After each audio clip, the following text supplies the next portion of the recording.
As you can see, I did some final adjustments to the text inside my composition, just kind of adjusting some sizes and so on. Again, just fiddling around with minor things. I want to show you one final thing related to working with our layers. This is my favorite new feature inside Photoshop CS6. This is just awesome, especially for longtime Photoshop users. Sometimes it gets really difficult to navigate through the layers panel. And we do have layer groups, which is great. That definitely helped us out.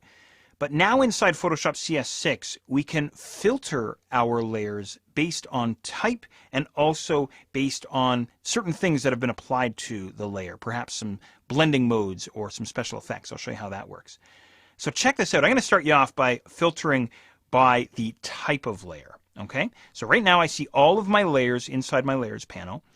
Right across the very top of the layers panel, we have this kind drop-down menu and then a series of icons. Let's check out these icons here.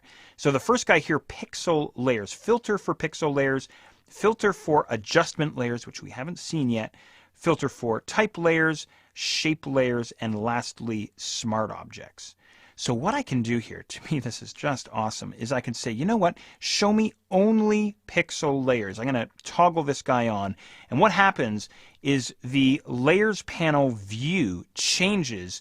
So essentially what happens is any layer other than a pixel layer gets temporarily hidden.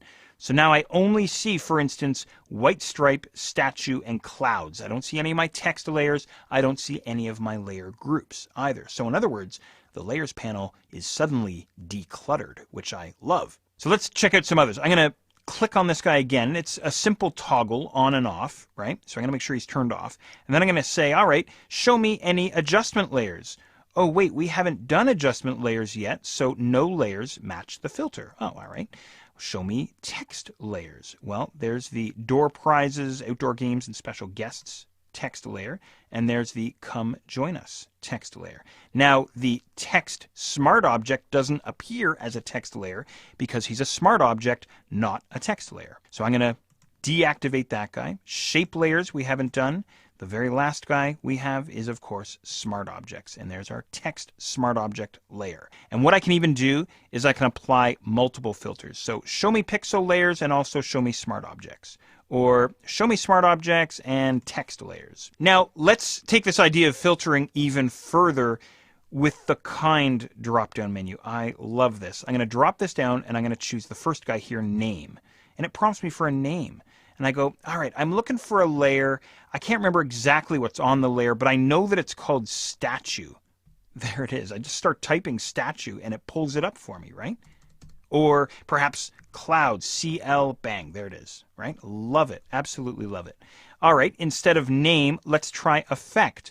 I'm looking for a layer and I know I applied a stroke to it. Well, there's the two layers that have strokes applied to them. Or show me any layer that has, let's say, for instance, some kind of an overlay applied to it. Well, there they are. Maybe I want to go and change those overlays, right? Very cool stuff. Modes, in other words, blending modes. Show me any layer that has an overlay blending mode applied to it. No layers match the filter. Or perhaps difference. No layers match the filter. And so on, right? Attributes. So any layer that's visible, locked, empty. Show me any empty layers.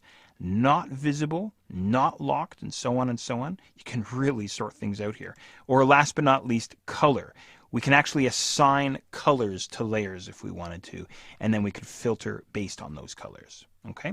By the way, I haven't shown you how to do that. Just a really quick aside, if you did want to apply a color to a layer, simply right-click on it, and there's your colors right down there. You probably eyeballed them earlier on when we were working with this. So now I have this drop-down menu set to color, and instead of none, I'm going to say orange, and there's my orange text layer that we have there. So there you go, some really, really cool ways to keep the layers panel filtered and organized as you're working along.